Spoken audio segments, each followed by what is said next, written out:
Well, thank you very much. Thank you for inviting me here. I've got to say, I'm overwhelmed by the crowd.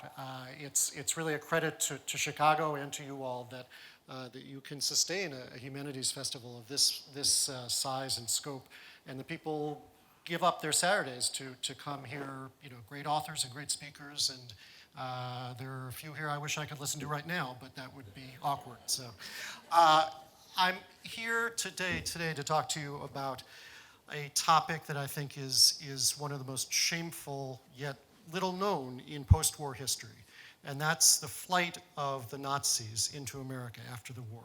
Thousands of Nazis.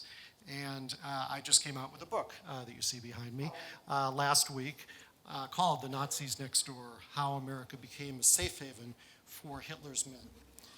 Now, this book started with a tip.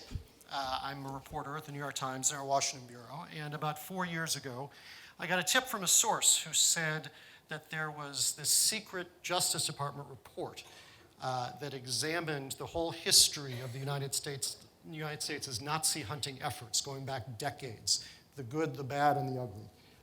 And for reasons that no one can really explain, the Justice Department had been sitting on this report for years, had refused to put it out, even though this was really a key part of Justice Department history in going after a lot of the Nazis years and years later.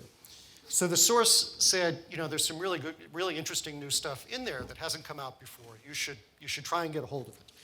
Now, one sure way to get a reporter's attention is to tell him that there's a secret report that the Justice Department doesn't want you to see.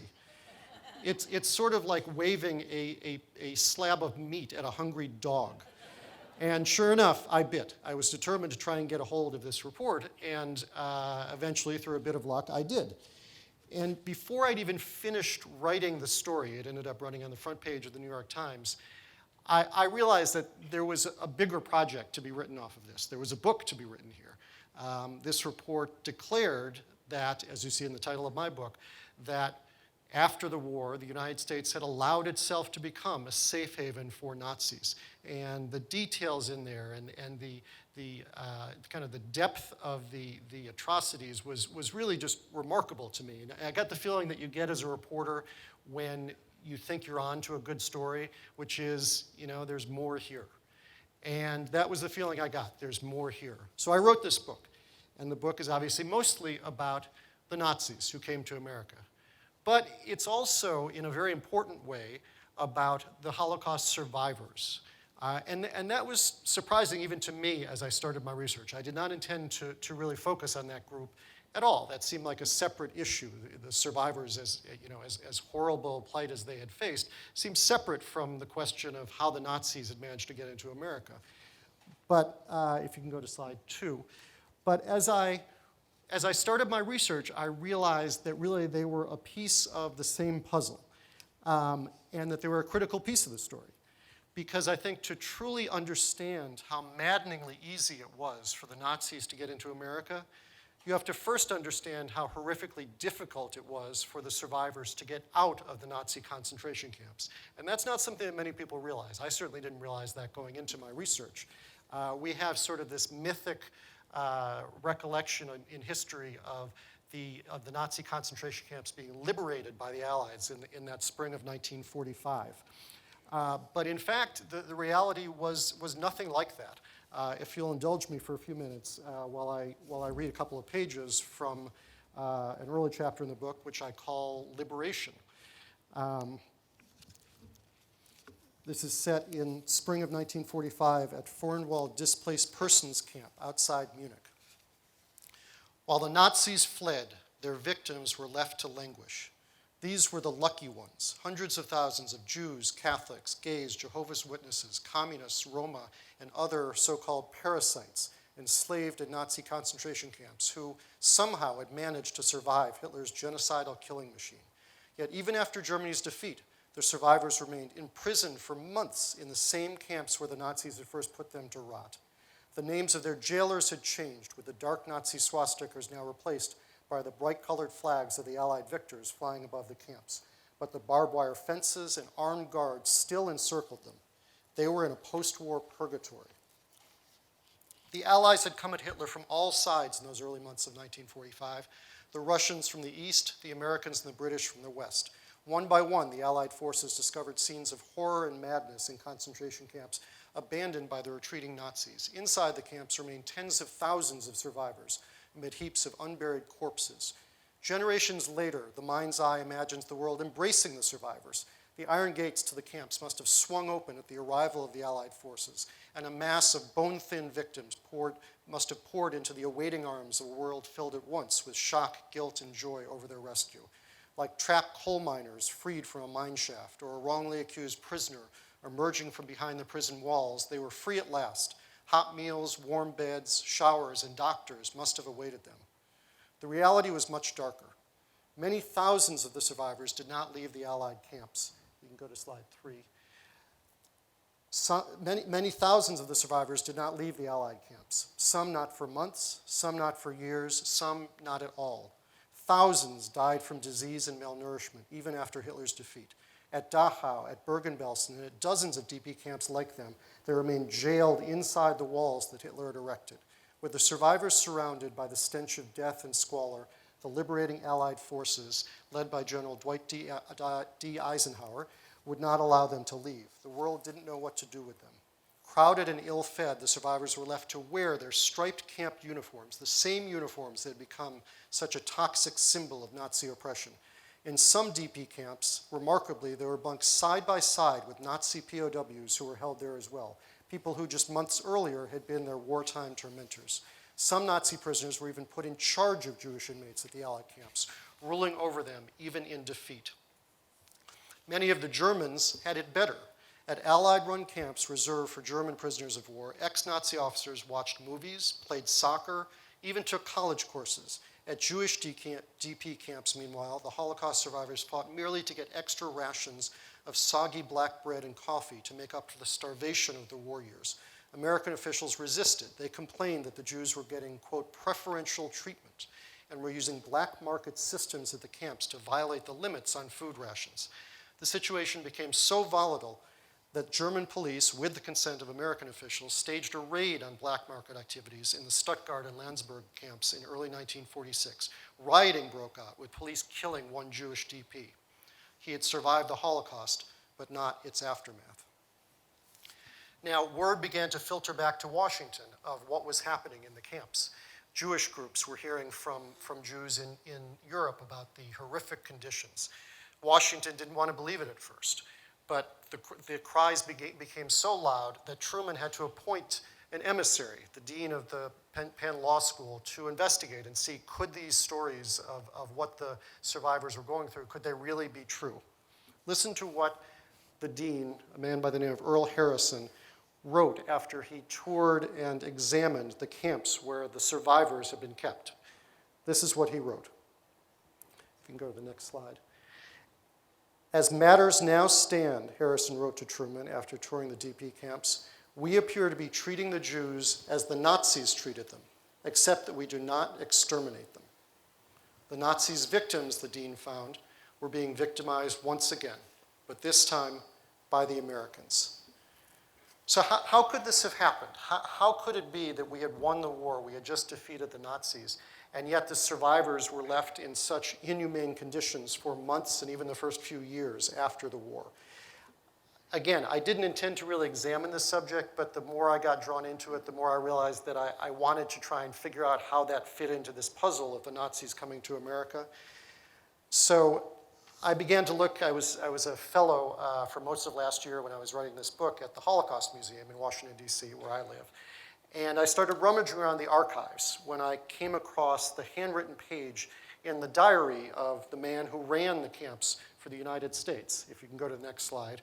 I'm sure you know his name, General George S. Patton, who's shown here with Eisenhower. He was a gruff war hero, old blood and guts, they called him, even the subject of a best-selling book right now by a guy on Fox News named Bill O'Reilly. He is remembered in heroic terms. This is what General Patton had to say in his journal, in his diary, after Truman got his report from Dean Harrison about the horrors of the displaced person camps. If you'll allow me to read again for a moment. Quote, Harrison and his ilk believe that the displaced person is a human being, which he is not. And this applies particularly to the Jews, who were lower than animals, Patton wrote in his diary after learning of the scathing report to Truman that Dean Harrison had just submitted. Laying bare the rabid anti-Semitism that infected the American refugee effort, Patton complained of how the Jews in one DP camp with, quote, no sense of human relationships, unquote, would defecate on the floors and live in filth like lazy locusts.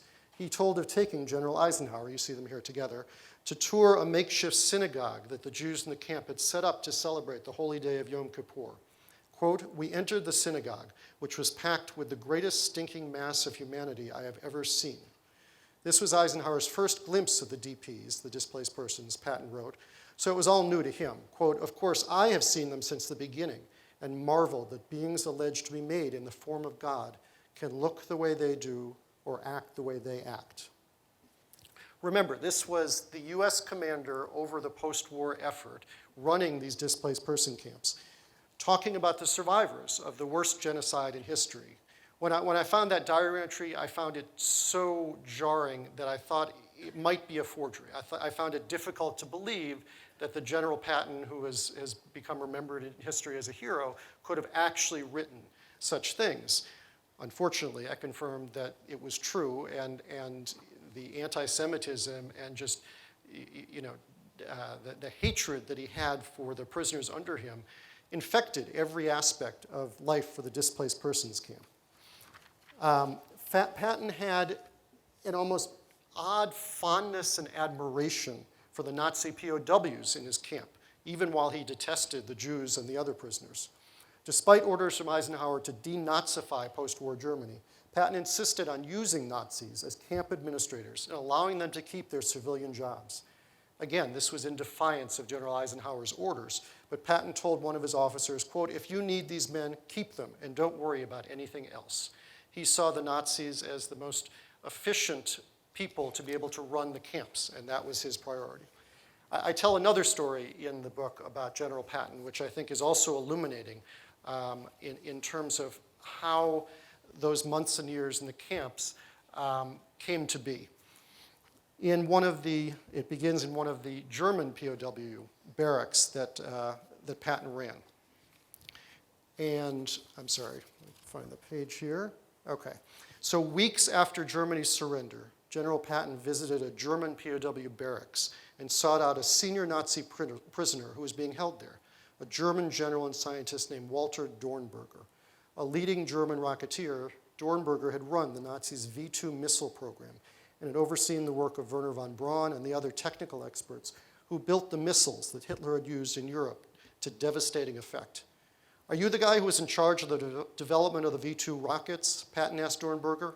Jawohl, Herr General, Dornberger answered with a nod. Patton, impressed, pulled 3 cigars from his pocket and handed them to his Nazi rival. My congratulations, Patton said. I could not have done it. So as I said, I began to realize that the treatment of the survivors and the ability of the Nazis to have a clear path to America after the war were directly related. They were flip sides of the same coin.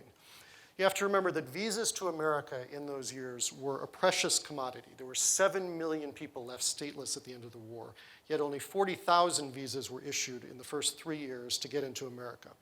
And the immigration policies, unfortunately, were stacked against the Jews and many of the other survivors. This is what a Senate lawyer wrote when he was trying to limit the number of survivors allowed into America. The Jews do not desire to work, but expect to be cared for. So the numbers of Jews that got in were minimal, were infinitesimal, a few thousand maybe in those first few years. It wasn't until the early 1950s that the numbers of quotas reserved for Jews really went up to anything substantial. These visas were a golden ticket out, and for every Jew who was kept in the brutal camps and denied an exit to America, that meant one more visa that was available to America for someone else. In those early years after the war, fully 40% of the visas to America went by design to refugees from the Baltics, the so-called captive states occupied by the Nazis during the war in Eastern Europe and that region. Hundreds of thousands of Lithuanians, Estonians, and Latvians came. They were, as one policymaker put it, of good stock and good breeding. Now, I want to be clear on this. I believe the vast majority of those hundreds of thousands from Eastern Europe who came here were, in fact, legitimate war refugees. These are people who had just been victimized by Hitler, whose countries had been occupied and taken over by Hitler and were about to be subjected to Soviet rule for decades more. And they were war refugees in every sense of the word. But it's clear now, decades later, that a large number of those hundreds of thousands were, in fact, Nazi collaborators. These were the Nazi collaborators in countries like Latvia and Estonia and Lithuania and Ukraine who ran the concentration camps, who served as concentration camp guards, who were prison wardens, who were interrogators of the Jews, who executed the roundups. Thousands came into America who fit that profile. They were men, if you go to slide 6, like Alexandras Leleikis. There you see him in both his uniform in Lithuania in 1938 and in his US naturalization photo years later. Now, Alexander Leleikis came into the United States as a supposed war refugee. What he actually was a brutal Nazi collaborator. He played the role in Lithuania, in Vilnius, of the head of a notorious Secret Service police under the Gestapo. And he was the man who signed the orders, name by name, to round up and imprison the Jews of Vilnius and hand them over to the Gestapo. Children as young as 6, women, mostly women and children, some men. And the Gestapo would then take them from Leleikis after he and his men had rounded them up and lead them out to a death pit outside the city called Panerai. And 60,000 of them over the course of months were machine gunned to death. Under Leleikis' supervision and orders. These were the people who got into America. There were also men like Karl Linus, a police official who ran a Nazi concentration camp in Tartu, Estonia, where thousands and thousands of Jews were also shot to death on his orders at a death pit in that camp. Linus would lead the school children from the bus by the hand and take them to the edge of the camp in their underwear, where they had to kneel before they were shot. And in a morbid bit of Satanism that's almost unfathomable, he would collect their dolls and put those in a pile for safekeeping afterwards. That he wanted to save. He, like many others, was able to disguise himself easily as a war refugee and get into America on a visa and live on Long Island for 36 years before he was discovered. There were also men like Jacob Reamer, a Ukrainian who settled in Queens and made a good living managing a restaurant and selling Wise potato chips around the city. His visa application put him down as a POW during the war. That's what he claimed. It left out some of the more haunting aspects of his wartime biography, serving as a decorated officer for the Nazi SS, taking part in raids of Jewish villages in Poland, and training guards at Travnicki, the infamous death camp. Half a century later, Justice Department prosecutors came after Reamer, finally, to deport him for his role with the Nazis. This was how one of the prosecutors explained the math of post-war immigration to the judge. Quote, he was never entitled to immigrate to America. There were only a limited number of visas back then, and he took the visa of a real victim, end quote. One more Nazi in America meant one less actual victim who got to leave the brutal camps and come to America. It was simple math. And so they came, thousands of Nazi collaborators scattered across America, in Queens, in Boston, in Baltimore, in Washington, in Los Angeles, and here in Chicago. As Jacob Reamer and Karl Linus and Alexander Leleikis and others like them showed, it wasn't hard. You identified yourself as a POW during the war, or a farmer, that was a popular occupation for those trying to disguise themselves, or a civil servant. You simply put down a fake name.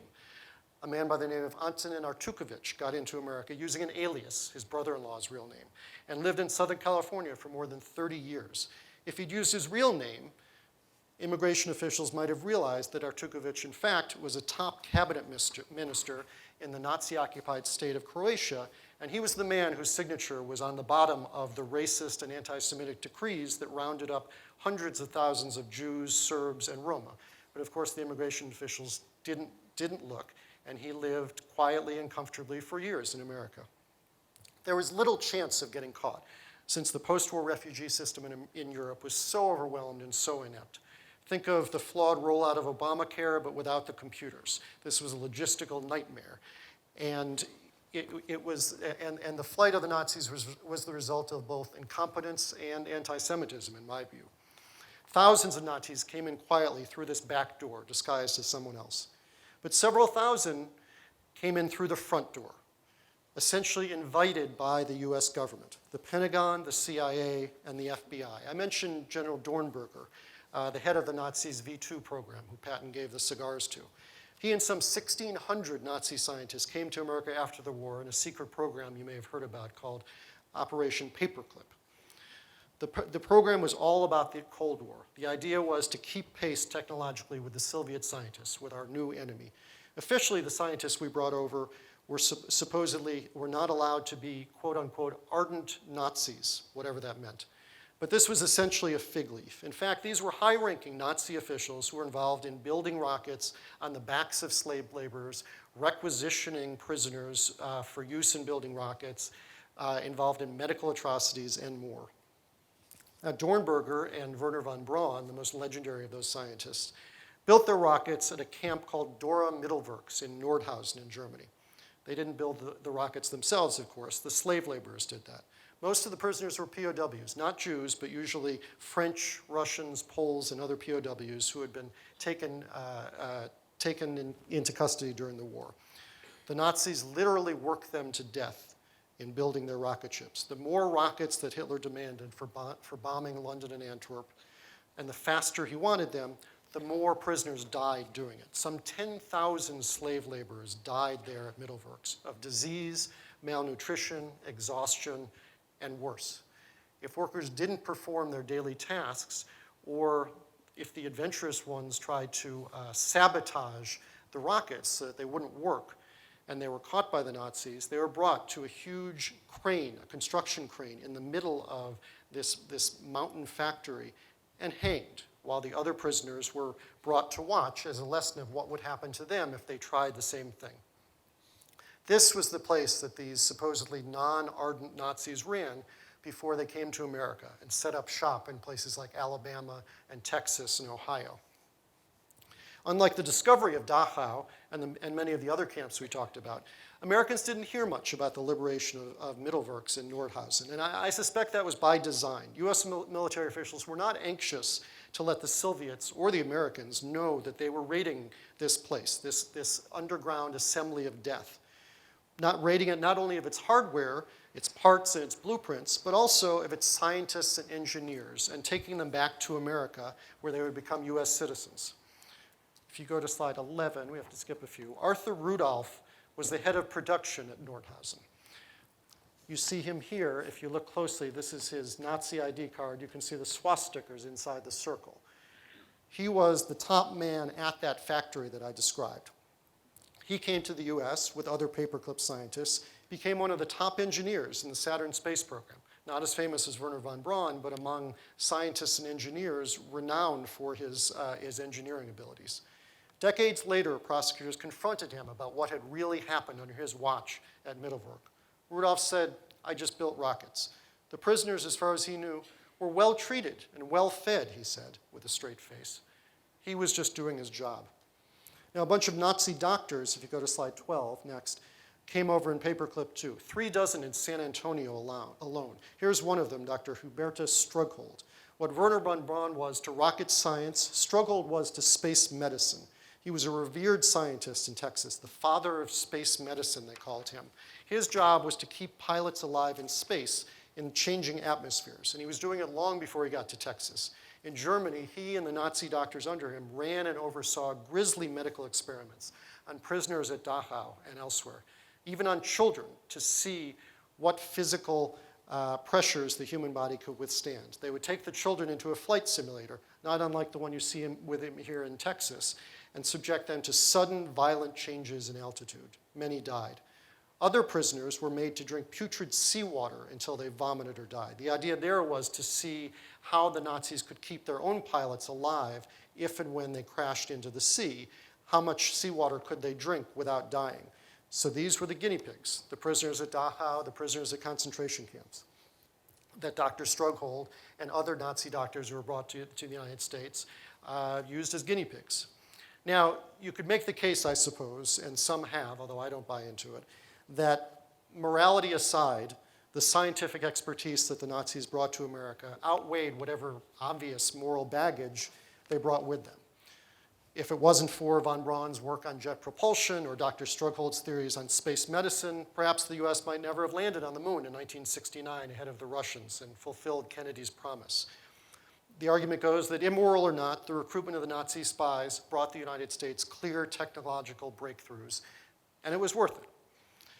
Okay, putting that argument aside for a second, there's a whole other group that I want to talk to you about where that argument cannot even be made, the "it was all worth it" argument. And that's the group of hundreds of Nazi spies who were used by the US intelligence service. I wrote about these the day before my book came out in a front page story in the New York Times. The United States, after the war and for decades after the war, used as many as 1,000 ex-Nazis as intelligence spies, informants, and assets, without regard to their criminal pasts. These are, in my mind, the most insidious group of all. The Nazi spies who populated Europe, the United States, Latin America, the Middle East, and even Australia, with the United States as their employer. Now, the thinking here, if you can try and, for a second, put your mind in the minds of the people who would have hired these spies, was that the Soviets were the new enemy. And the Nazis hated the Soviets more than anyone else and had an expertise in fighting them. And the United States needed to put that expertise to use.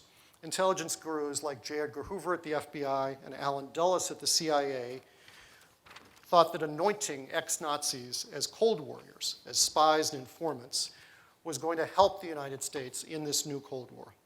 Dulles, in fact, started dealing with, let's see, do we have a picture of Dulles? Maybe I don't, I'm sorry. Dulles, in fact, started dealing with the Nazis even before the war was over. A few months before the war, I tell the story in the book of how Dulles met in a safe house in Zurich with a Nazi general, a top Nazi general named General Karl Wolff, who had been the chief of staff to Himmler. Wolff was the guy in charge of setting up the train network that took millions to their deaths. Yet Dulles and the Nazi General Wolff, with the war still waging, shared a bottle of scotch by a fireplace. They talked about mutual acquaintances and sipped their scotch. They spoke in German. The idea by Dulles was to recruit General Wolff as someone who could perhaps get the Germans to surrender early, even though by that point the war was already over. There was no doubt that the Germans were about to lose. It was just a question of when. But Dulles also saw longer-term profit from working with someone like General Wolff. He saw an ally in the Cold War against the Soviets. He sent a series of remarkable cables that I discuss in the book back to Washington, back to intelligence leaders in Washington, where he described Nazi General Wolff and his deputies as, this is his word, not mine, moderate Nazis. And he said that Wolff seemed like an impressive, attractive man who wanted to put the atrocities of the Nazis behind him. Well, of course, he did want to put the atrocities of the Nazis behind him because he knew that he was facing execution at Nuremberg once he was caught, and he wanted to save his skin. So Alan Dulles was the way to do that. And in fact, Dulles protected him for months and years after the war. At the start of the Nuremberg trials, General Wolff was listed as one of the top dozen Nazi defendants facing execution, as many of them ultimately were executed. Yet, with Dulles' help, within a period of a few months, he was no longer a defendant, but was a witness. This is the man who, again, was Himmler's chief of staff. Now, he served a couple of years in technically what was a prison, but the idea of prison for General Wolff was that he was allowed to carry a gun, and he was allowed to go boating on the weekends on the lake. It was a prison nothing like the ones that we saw the Holocaust survivors themselves faced. So as I said, there were at least 1,000 of these spies who worked for the United States after the war. And even the "it was worth it" argument that we saw with the Nazi scientists collapses when you actually look at the intelligence that they brought, supposed intelligence that they brought to the United States. I spent weeks going through declassified CIA files at the National Archives, and it's fair to say that much of the intelligence that the Nazi spies brought us was garbage. It was worthless or worse. It should surprise no one in this room that the Nazis were described ultimately in their internal security reports as incorrigible fabricators, that was the word of one, liars, cheats, embezzlers, and thieves. Now, again, not surprising to us, but in fact, the obvious lesson, which it took US intelligence officials years to learn, was that you couldn't trust a Nazi. And in fact, some turned out to be not only bad spies, but a few were even Soviet double agents. So these are the people who we were recruiting as US intelligence assets. One of them was a Prussian baron, if you go to slide 8, named Otto von Bolschwing. And I spend a good part of my book talking about him. You still have to read the book, even if you're listening to this now. So this is not an excuse to skip over the good parts. Now, von Bolschwing was a spy for the CIA in the 1950s in Europe, though, like many of the others, not a very good one. There was an episode on a train in Austria in 1953. He lost a suitcase that was filled with top secret US documents. He got it mixed up with another passenger's luggage. He opened the bag after he got off the train, and he realized that instead of spy photos, there were pajamas and a shaving kit.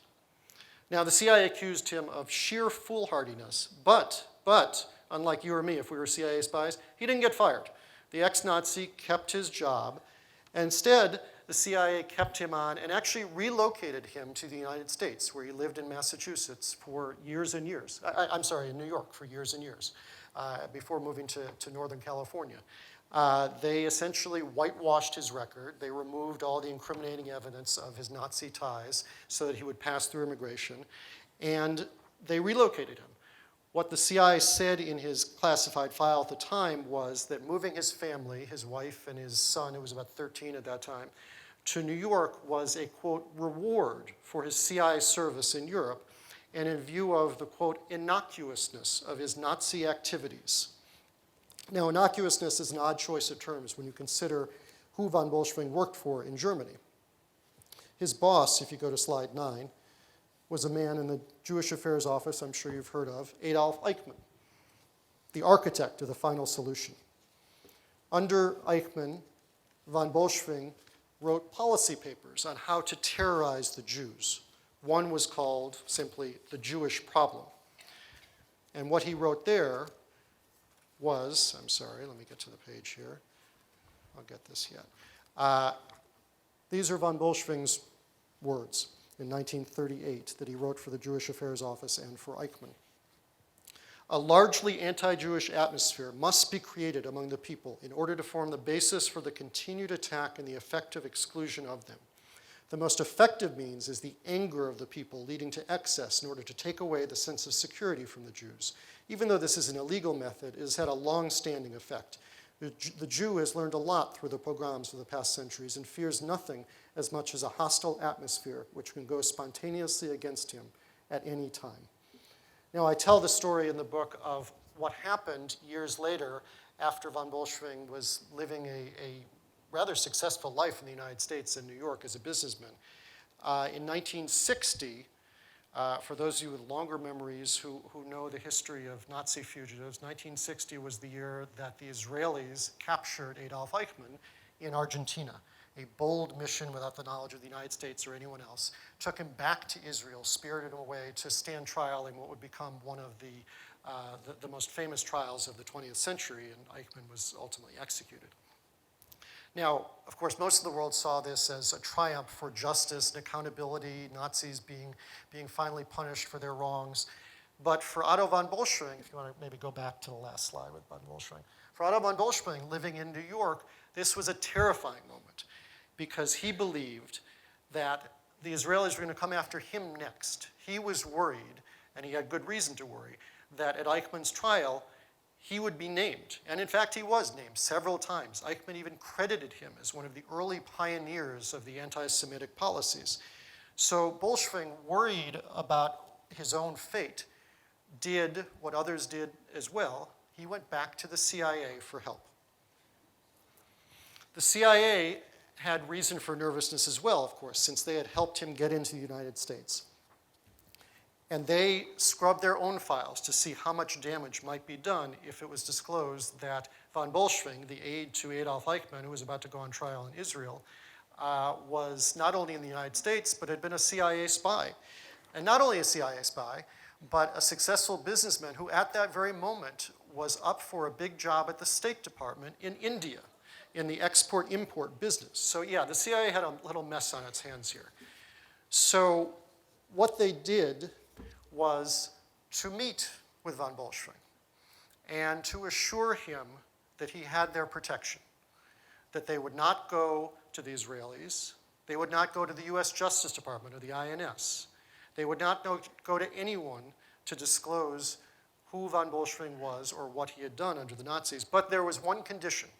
He had to drop that job at the State Department because the CIA feared, and this is in their own internal files, quote, that von Bolschwing may be named as an Eichmann collaborator and fellow conspirator, and that the resulting publicity may prove embarrassing to the US if the subject becomes involved with the State Department or its activities. Now this is depressing stuff. One person who reviewed my book called it infuriating, and I agree with that. I was infuriated as I wrote it. I think when you write, you try and write from a place of emotion, and I wrote from a place of anger as I read through these files and saw, excuse me, just how far from its ideals the United States had strayed in recruiting and protecting a number of these Nazis. So it is depressing. But there are, among all the villains in my book, there are a few heroes. And I want to tell you about one of them who I had never heard of before I started my research. If you go to, I'm sorry, I think it's 14, it's the very last one. It's the very last slide. Yeah, there you go. This is a guy by the name of Chuck Allen, who became a hero of mine as I was writing the book. He's no longer alive. He was a left-wing journalist in the 1960s. He wrote for publications like The Nation. He wrote for small, obscure Jewish publications that were aligned with the Communist Party. He was an avowed lefty, and he was one of the first to discover and write about the fact that there were Nazis living in the United States, many of them. In the early 1960s, he wrote an exhaustive expose in a small Jewish publication called Jewish Currents, about the existence of some prominent Nazis living in Washington, in New York, and right here in Chicago. I will read to you a bit from that section. I ended up doing an entire chapter on Chuck Allen because I found his work so inspiring. This was not a popular cause at that time. Writing about Nazis was not the PC issue of the time for a reporter, but he took it on anyway. And this is what he wrote. Actually, I'm going to start with, if you see to the right there is a poster from a rally that he held. He was sort of a writer/activist. At the New York Times, I wouldn't be allowed to do this, but he could. So this was a protest that he held in New York in 1963. And he also held a similar one here in Chicago. And I have a chapter built around that scene, and I'll read to you a little bit here. On a drizzling spring day in Chicago in 1963, Chuck Allen stood at the center of a raucous crowd of protesters and denounced, quote, the Nazi war criminals in our midst. Even before the white mice were let loose and the neo-Nazis showed up, the day's event was shaping up as one of the odder protests that Chicago had seen in quite a while. A diverse crowd of left-wing demonstrators, card-carrying communists, an Orthodox rabbi, black civil rights activists, union leaders, and more, packed into a meeting hall to rally for a cause that few outsiders even knew existed, expelling Nazi fugitives from America. Allen was their unlikely young leader. A writer, activist, and provocateur, Allen was a celebrity among the Chicago protesters, almost a folk hero thanks to a searing 42-page expose he had just published in Jewish Currents, a tiny communist-affiliated magazine in New York. In it, he made a startling charge. At least 15 ex-Nazis were living openly in America, some of them right here in Chicago. He realized that his was a lonely cause. Quote, what can a single journalist say about the story of the war criminals living among us, Allen wrote. We as a people are quite responsible for letting this happen and are now doubly obligated to resolve this deeply moral issue. Now, just what are we going to do about it? Allen was ready to back up the sensational charges he was making. One of those named in the report, and maybe there are people in this room who knew of this man. I didn't know of him before doing my research. One of those named in his report was a leading figure in Chicago with the Catholic Church, a bishop from Lithuania named Vincentas Bridges, who was widely admired for ministering to war refugees in America. Allen unearthed a document prepared by American prosecutors at Nuremberg 15 years earlier on the Nazi occupation of Lithuania and the bishop's long-hidden role there. The American prosecutors portrayed the bishop not as an exile of the war, but as a Nazi ally who cast his lot with the liberating Germans after they overran his country, citing a secret SS report on the murders of some 1,600 Lithuanians in 1941. The Nuremberg report included a particularly chilling line on the clergyman's wartime role. Quote, Bishop Bridges has forbidden all clergy to aid Jews in any way, end quote. So you can imagine that Chuck Allen was not exactly welcomed by many people in Chicago. For all the supporters he had, there were even more counter-protesters who turned out that day here in 1963. Many of them were ethnic Eastern Europeans who, as I said earlier, the vast numbers were legitimate war refugees, but there were no doubt many Nazi collaborators among them. There are a number here in Chicago. There was a janitor at a school, some of you may remember, about 15 years ago. Was it? Yes, in Oak Park, right. I think that was like 15 years ago. Chicago also drew a large number of Lithuanians, the bishop among them, who settled in the United States and in Chicago. And for the ethnic enclaves, this was an assault. This was an attack on their heritage. And I'm sure many of the counter-protesters were themselves either legitimate war refugees or the children of legitimate war refugees who probably had no ties to the Nazis themselves. But they saw Chuck Allen bringing all this to light as an attack on the Lithuanians, the Ukrainians, the Estonians, the Latvians. And they turned out in force.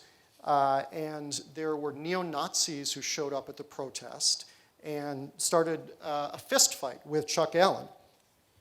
And Chuck Allen was a big guy. You can't quite see it there, but he played college sports, very good athlete. And at one point, I'll read you a little bit more here.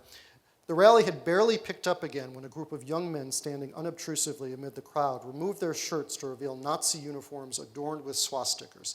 Even as Allen was calling for the expulsion of Nazi war criminals, the young men were there as proud representatives from the American Nazi Party, a new generation of stormtroopers. 14 years later, the American Nazis in Chicago would set off a famous constitutional battle over free speech with a planned march in nearby Skokie. On this day, they set off a brawl as they marched toward the podium. Allen met one of them with a blow to the head that he later claimed with pride had broken the neo-Nazi's jaw. In his struggle to defeat Nazi past and present, Allen counted the moment as a rare victory. It would be nice to think, in writing about a hero of my book, that this led to the final realization there were Nazis in America and there were aggressive government probes mounted, and hundreds of them were then thrown out of the country or prosecuted as war criminals. That didn't happen. It was another 20 years before the government itself really started going after Nazis, like the janitor in Chicago and many, many others. Meanwhile, Chuck Allen was not only ignored for the most part by sort of the mainstream media and politicians, but J. Edgar Hoover at the FBI actually wiretapped him. His name is on a wiretap order that I found as a communist subversive and threat to national security. And the FBI trailed him as he was going to meet with sources about Americans who had Nazi ties. So it's fair to say Chuck Allen didn't get anyone's thanks. He didn't even really get anyone's attention except the FBI's. What he got was retaliation as being someone who tried to expose this shameful part of America's past. So I think with that, we're going to take questions. Let's see. Thank you. I probably ran over here. I think we have we started a little bit late, so I think we have about 15 minutes for questions, do we? Yeah. Okay, we started, I think, at about 20 up. So, okay. So there should be microphones on either side, or is it just on the one side? Oh, okay. So if you want to ask a question, I will try and answer. Just raise your hand, and someone will be around with a mic. Do Do you have any idea how many of these Nazis may still be in the United States after all There this? are a handful who are still here. In fact, I talked to one of them who lives in Queens. What happened to him, this is a whole other side of the story, is he was a guard at Sobibor, the concentration camp there. And about 8 or 9 years ago, was successfully shown to be in court to be a Nazi concentration camp. He lost his U.S. citizenship. But that really is only half the battle with these legal efforts, because then to deport someone, you have to find a country that's willing to take them. And in many, many of these cases, going back to the 1980s, the Justice Department would take away someone's citizenship after establishing that they were involved with the Nazis, but then they would die in America because no one else would take them. So this man is still living in the second floor of this apartment building in Queens because no one will take him back. So he's in legal limbo. And there are a handful of others like that. There are others who are still under investigation. And there's been a debate, to be honest, as to, are these guys too old to go after? This guy is, I think, 89 or 90. There was another one I wrote about a few months ago in Philadelphia, who was also a concentration camp guard. They arrested him at his house at age 89, and he died a few months later while he was about to be sent back to Germany to actually stand trial.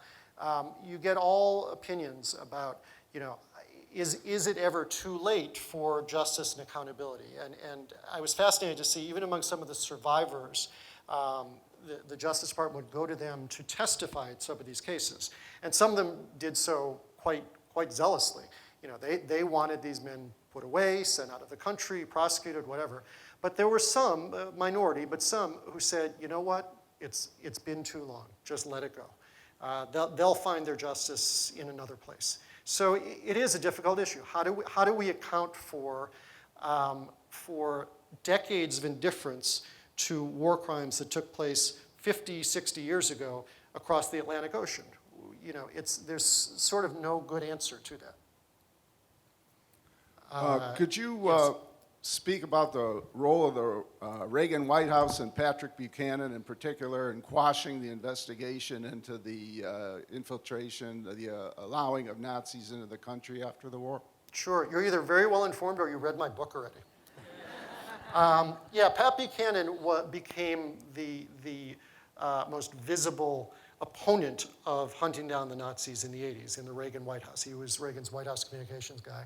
And this whole idea I was talking about earlier of Eastern European immigrants believing that they were being vilified as Nazis and that their communities were under attack, Buchanan really ran with this idea.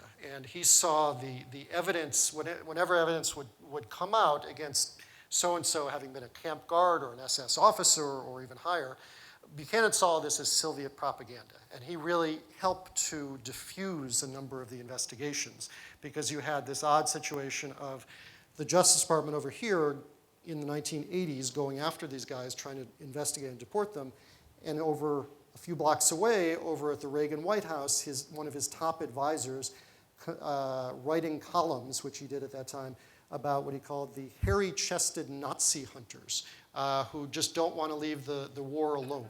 And worse, we could spend all day reading quotes from Pat Buchanan where he says things about,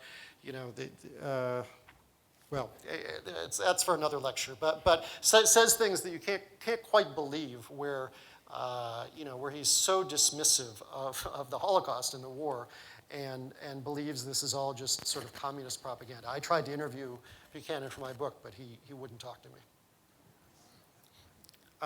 Yes. All right, should we just do it wherever the microphone is? Yeah, wherever the microphone is. Yes. Have you yourself experienced any retaliation from the CIA or the FBI or anything like that for having, number one, gotten the report that they still want to sit on, but also the publication of the book? Not so far, knock on wood. I did face that, though, several years ago. But the big story that I wrote with my partner, Jim Risen, was on the NSA wiretapping in 2006, which disclosed 2005, disclosing the existence of Bush's secret wiretapping plan. And, I would say there was active retaliation, not so much against me, but against our friends and colleagues who were really put through hell as a result of the leak investigations that the FBI did. So I certainly hope it doesn't come to that this time. Where are we?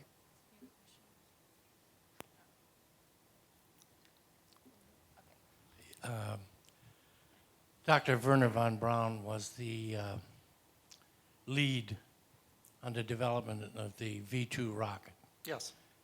And isn't it true that he was given asylum in the United States and allowed to bring several members of his team that developed the V-2 rocket and became the father of our space program?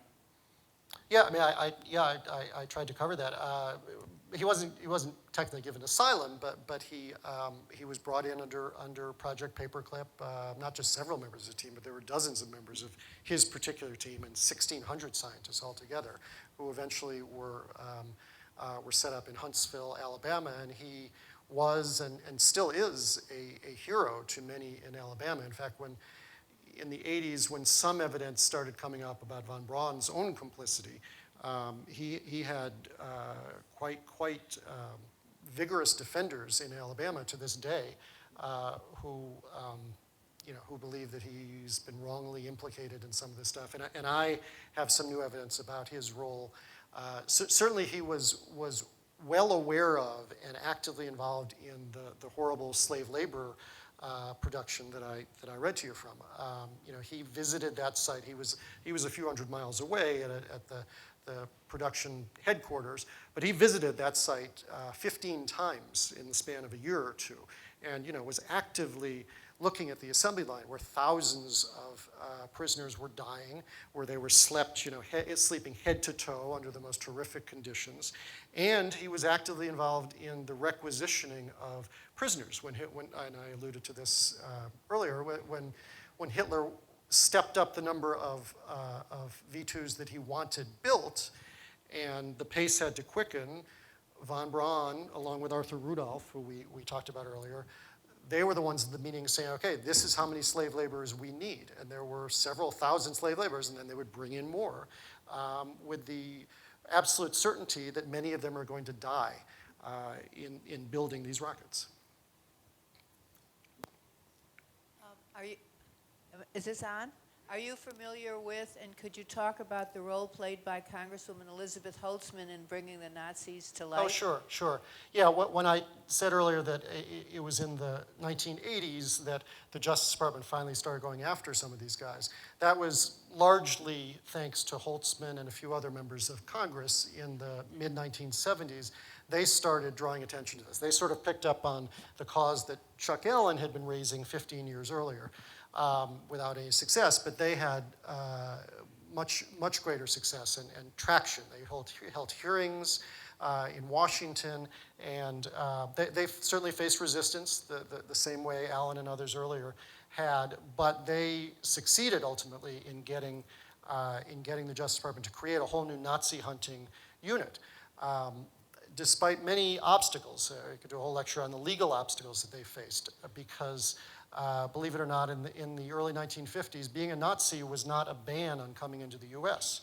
So they had to basically change the law, and that gets into, for the lawyers in the room or the laymen, all sorts of questions about ex post facto justice and changing the law to make something a crime 30 years later, because being a Nazi wasn't illegal coming to the United States. So yes, Holtzman was spearheading this whole effort in the late 1970s and 1980s, and I write about her extensively in the book, which you still have to read. I don't know if I said that before, so okay. We have time for one last question. I had a question actually about how you could see the impact of your book being used in education. It seems like, yes, this is a question of justice and how to attain it, but also how do we look at the historical narrative of history and teach younger students to ask questions, and perhaps could you speak about the process of questioning and how you see what you've uncovered being used educationally to change our approach to historical narratives? Well, I hope that this will be an educational tool. I hope it will sort of correct some of the myths and misperceptions about what happened after the war. again, another different reviewer wrote, if I'm quoting him correctly, is that the book demythologizes the idea of the good war. Yes, this in many ways was a good war. We defeated the Nazis. We ended the Holocaust as it was, which could have been even worse. But there were an awful lot of ugly chapters to that are not remembered in history. I guess if I have to pick one thing for students to know, it might not be the Nazis who came into America. I'd like them to know that too. But I think it would be the horrible conditions that the survivors lived in, because I think that's startling and repulsive in so many ways. Do we have time for one more? Is that it? I guess that's it. Is that it? Okay, I'm sorry. I think we've run out of time, but thank you very much for your interest and attendance.